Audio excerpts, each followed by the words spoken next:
গোস্বামী তুলসীদাস রচিত শ্রীরামচরিত মানসের লঙ্কাকাণ্ড। এর আগের পর্বে আমরা দেখেছি যে রাবণ নিজেই নিজের প্রশংসা করে বলছেন, রাবণের মতো মহাবীর কয়জন আছে। সে নিজের হাতে নিজের মাথা কেটে বহুবার পরম আনন্দে অগ্নিতে আহুতি দান করেছে। এই ঘটনার সাক্ষী হলেন স্বয়ং গৌরপতি মহাদেব। এরপর মস্তক সকল যখন জ্বলছিল তখন আমি বিধাতা দ্বারা লিখিত ললাট লিপিও দেখেছিলাম। দেখলাম যে আমার মৃত্যু মানুষের হাতে হবে লেখা আছে। তা কখনোই সম্ভব নয় জেনে আমি ললাট লিপিকে অসত্য জেনে খুব হেসেছিলাম। সেই কথা স্মরণ করে আজও আমি ভীত নই। আমি নিশ্চিত যে বৃদ্ধ বিধাতা বুদ্ধি ভ্রংশ হয়ে এইসব লিখেছেন। ওরে মূর্খ, তুই লজ্জা ও আমার মর্যাদার কথা ভুলে আমারই সামনে অন্য বীরের প্রশংসা করে যাচ্ছিস। অঙ্গদ বললেন, ওরে রাবণ, তোর মতো নির্লজ্জ জগতে বিরল। নির্লজ্জতা যেন তোর স্বাভাবিক প্রবৃত্তি। তুই নাকি আবার নিজের মুখে নিজের গুণগান করিস না। মুন্ড কাটা আর কৈলাস তোলা তোকে চিত্তে অহংকার প্রদান করেছে, তাই তুই সেই কথা 20 বার বলছিস। আর সেই বাহুবলকে তুই লুকিয়ে রাখিস, যা দিয়ে তুই সহস্র বাহু বলি ও বালিকে পর্যুদস্ত করেছিলিস। ওরে মন্দমতি, যথেষ্ট হয়েছে, চুপ কর। মাথা কাটলে কেউ শৌর্যবীর্য সম্পন্ন হয়ে যায় বলে আমার জানা নেই। ইন্দ্রজালিক নিজের হাতে নিজের সমস্ত শরীর কেটে ফেলে, তাকে কেউ বীর বলে? এরূপ আমার জানা নেই। ওরে মন্দবুদ্ধি, ভেবে দেখ। মোহের বশীভূত হয়ে পতঙ্গ আগুনে পুড়ে মরে, আর গর্ত বিশাল ভার বহন করে নিয়ে যায়, সেই জন্য কেউ কি তাকে বীর বলে? ওরে দুষ্ট, এবার আর কথা বাড়াস না, আমার কথা শোন। অহংকার ত্যাগ কর। হে দশনন, আমি দুধসম সন্ধি প্রস্তাব নিয়ে এইখানে আসিনি। শ্রী রঘুবীর অনেক ভেবেচিন্তেই আমাকে এখানে পাঠিয়েছেন। কৃপালু শ্রীরামচন্দ্র বারে বারে বলে থাকেন, শৃগাল বধ করলে সিংহের মর্যাদা বাড়ে না। ওরে মূর্খ, শ্রীপ্রভুর সেই কথা স্মরণ করেই আমি তোর চ্যাটাং কথা সব সহ্য করেছি।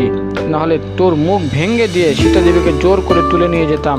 ওরে অধম দেবারি, তোর ক্ষমতা তো আমরা তখনই জানতে পেরে গিয়েছি যখন জেনেছি তুই পর স্ত্রীকে চুরি করে এনেছিস। রাক্ষসরাজ, তোর ভয়ানক অহংকার। কিন্তু আমি যে রঘুনাথের সেবকের দূত, অর্থাৎ সেবকেরও সেবক, শ্রীরামচন্দ্রের অপমানের ভয় না থাকলে তোকে আজ মজা দেখাতাম। প্রভু শ্রীরামচন্দ্রের অপমানের ভয় না থাকলে আমি তোকে ভূমিতে আছাড় মেরে তোর সৈন্য সামন্ত সংহার করে নগর ধ্বংস করে, ওরে মূর্খ, তোর যুবতী স্ত্রীদের তুলে নিয়ে গিয়ে জানকী দেবীকে নিয়ে যেতাম। যদি এমনও করি তাতে গৌরবের কিছু নেই। মৃত্যুকে বধ করে বাহাদুরি কিছু হয় না। মদমত্ত, কামাসক্ত, কৃপণ, বিমূঢ়মতি, অতি দরিদ্র, অজস্কর, অতিবৃদ্ধ, চিররুগ্ন, সতত ক্রোধান্বিত, ভগবান শ্রী বিষ্ণু বিমুখ, বেদ ও সাধুসন্ত বিদ্বেষী, শতনু পোষক, নিন্দুক এবং পাপাসক্ত, এই চতুর্দশ শ্রেণীর প্রাণিত মৃত সময়ই। ওরে দুষ্ট, এই মনে করে আমি তোকে রেহাই দিয়েছি। এখন তুই আর আমাকে রাগিয়ে দিস না। অঙ্গদের কথা শুনে রাক্ষসরাজ রাবণ ওষ্ঠ দংশন করে হাত কচলাতে শক্রদে বলল, ওরে অধম বানর, এখন তুই মরতেই চাস, তাই ছোট মুখে বড় বড় কথা বলছিস। ওরে মূর্খ বানর, তুই যার ভরসায় এই কটু বাক্য বলছিস তার মধ্যে বল, প্রতাপ, বুদ্ধি অথবা তেজ কিছুই নেই। গুণহীন, মানহীন বলেই তো পিতা তাকে বনবাসে পাঠিয়েছে। তার মনে একে তো রাজ্য হারাবার দুঃখ, তার উপর যুবতী স্ত্রী বিরহ, আমার ভয় তাকে ততস্থ করে রেখেছে। যার পরাক্রমের জন্য তোর এত গর্ব, তেমন মানুষদের রাক্ষসগণ রাত দিন চিবিয়ে খেয়ে থাকে। ওরে মূঢ়, জিত ছেড়ে ব্যাপারটা বোঝবার চেষ্টা কর। যখন রাবণ শ্রীরামচন্দ্রের নিন্দা করল তখন কপিশ্রেষ্ঠ অঙ্গদ অতিশয় কুপিত হলো, কারণ শাস্ত্রমতে ভগবান বিষ্ণু আর ভগবান শ্রী শঙ্করের নিন্দা শ্রবণ করে যে চুপ করে থাকে তার গোহত্যা পাপ হয়ে থাকে। এইবার বানর শ্রেষ্ঠ অঙ্গদ চিৎকার করে সজোরে মাটিতে যুগল মুষ্টাঘাত করলেন। এই আঘাতে ধরণী টলমল করে উঠল, আর যে সকল সভাসদ বসেছিল তারা ভূমিতে ছিটকে পড়ল। তারা ভয়ত্রস্ত হয়ে পলায়ন করতে লাগলো। রাবণ ছিটকে পড়ছিল, কোনো মতে সামলে নিল। তার সুন্দর কিরীট সকল ভুলুণ্ঠিত হলো। কয়েকটি সে তুলে মস্তকের উপর আবার পরে নিল, আর এর মধ্যে কয়েকটি কিরীট অঙ্গদ তুলে প্রভু শ্রী রামচন্দ্রের দিকে ছুড়ে দিল। কিরীট সকল আকাশপথে ছুটে আসাতে মর্কটগণ পলায়ন করতে শুরু করলো। ভাবলো, হায় ভগবান, দিনের বেলায় উল্কাপাত হচ্ছে, অথবা রাবণ সক্রোধে 4টি বজ্র ছুঁড়ে মেরেছে, যা প্রচণ্ড গতিতে ছুটে আসছে।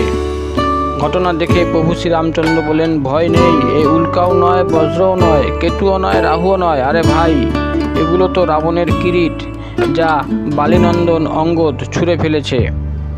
পবননন্দন হনুমান লাফিয়ে কিরীট সকল লুফে নিলেন আর তা প্রভু শ্রী রামচন্দ্রের কাছে এনে রেখে দিলেন। ঘটনা ঋক মর্কট সকলকে আনন্দ দিল। রাবণের কিরীট সূর্যসম জ্যোতির্ময় লাগছিল। সবাই কুপিত হয়ে রাবণ আদেশ দিল, বানরটাকে ধরে মেরে ফেলো। অঙ্গদ রাবণের কথা শুনে মুচকি হাসলেন।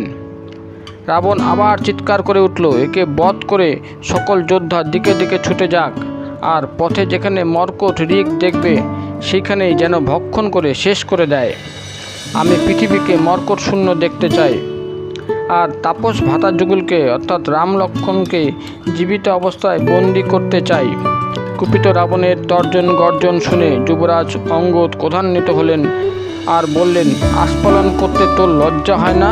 ওরে নির্লজ্জ, ওরে কুলগ্ন, গলায় কোপ মেরে তোর মরাই ভালো। আমার পরাক্রম দেখেও তুই শিখলি না? ওরে পরস্তি তস্কর, ওরে কুপদগামী, ওরে দুষ্ট পাপপুঞ্জ মন্দমতি, ওরে কামাসক্ত, তুই বিকারগ্রস্ত রোগীর মতো প্রলাপ বকছিস কেন? কাল তোর শিওরে দণ্ডায়মন। পরে যখন মর্কট ঋকদের চপেটাঘাত খাবি, তখন এর ফল হাড়ে হাড়ে টের পাবি। ওরে অহংকারী, প্রভু শ্রী রামচন্দ্রকে মানুষ বলতে তোর জিভ খসে পড়ল না? তবে এতে আর বিন্দু মাত্র সন্দেহ নেই যে তোর জীব আলাদাভাবে নয়, মুন্ড সমেত রণক্ষেত্রে ভুল অনুষ্ঠিত হবে। ওরে দশগ্রীব, যিনি এক বাণে বালিকে ধরাশয়ী করতে পারেন, তাকে তোর সাধারণ মানুষ বলে মনে হয়? ওরে বজ্জাত জড়বুদ্ধি, বিশ্বর থাকতেও তুই অন্ধ, ধিক্কারজনক তোর জীবন। প্রভু শ্রী রামচন্দ্রের স্বরগুলি তোর রক্তের জন্য তৃষিত হয়ে আছে, তারা তৃষিতই থেকে যাবে ভেবে। ওরে কটুভাষী নিশাচর, আমি এখন তোকে রেহাই দিচ্ছি। আমি তোর দাঁত ভেঙে দিতে সক্ষম, কিন্তু কি করব? শ্রী রঘুনাথ তেমন নির্দেশ দেননি। রাগে তোর 10টা মাথায় ঘুরিয়ে দিতে ইচ্ছা করছে, আর তোর লঙ্কাকে ঠেলে সমুদ্রের জলে ফেলে দিতে ইচ্ছা করছে। তোর লঙ্কা আমার কাছে ডুমুর ফলের মতন, যার মধ্যে বাস করে তোরা নিশ্চিতে আসছিস। আমি তো বানর জাতি, তাই এই ডুমুর ফল ভক্ষণে আমার অরুচি নেই। কিন্তু সমস্যা হচ্ছে যে তেমন কিছু করবার আদেশ আমি কৃপালু শ্রী রামচন্দ্রের কাছ থেকে নিয়ে আসিনি। অঙ্গদের কথাগুলি শ্রবণ করে রাবণ মুচকি হাসলো আর বলল, ওরে মূর্খ, এত মিথ্যা কথা বলা কোথায় শিখলি? বালির তো এমন স্বভাব কখনোই ছিল না। আমার মনে হচ্ছে যে তুই সেই তাপসদের সঙ্গে থেকে গাল গল্প করা শিখেছিস। অঙ্গদ বলেন, ওরে বিংশভুজ, যখন তোর 10টা জিবি টেনে ছিঁড়ব, তখন বুঝবি আমি গাল গল্প করছি কিনা। অতঃপর প্রভু শ্রী রামচন্দ্রের অমিত বিক্রম স্মরণ করে অঙ্গদ সক্রোধে রাবণের সভাতে শক্ত করে ভূমিতে পা চেপে ধরলেন আর বললেন, ওরে মূর্খ, যদি তুই আমার এই চরণ সরাতে পারিস, তাহলে আমি কথা দিলাম যে প্রভু শ্রীরামচন্দ্র ফিরে যাবেন, আর সীতাদেবীকে হারানোর জন্য আমি সর্বতভাবে দায়ী থাকব। রাবণ তখন বলল, হে বীর সকল, শোনো, এখনই এই বানরটার পা ধরে মাটিতে আছাড় মারো। ইন্দ্রজিৎ অর্থাৎ মেঘনাথ সহ আদি যোদ্ধা নিজ শক্তি প্রদর্শনের জন্য উঠে দাঁড়ালো। সর্বশক্তি প্রয়োগ করেও কেউ অঙ্গদের পা নড়াতে সক্ষম হলো না। তারা অবনত মস্তকে যে যার আসনে গিয়ে বসে পড়ল। কাকভূষুণ্ডী বললেন, সেই দেবারু রাক্ষস সকল আবার উঠে চেষ্টাও করল, কিন্তু হে সর্পারি গরুর, কুযোগীর অর্থাৎ বিষয়ীর মোহরূপ বৃক্ষ উৎপাদন করবার যেমন ক্ষমতা হয় না, তেমনি অঙ্গদের চরণ কেউ একটুকু নড়াতে পারল না।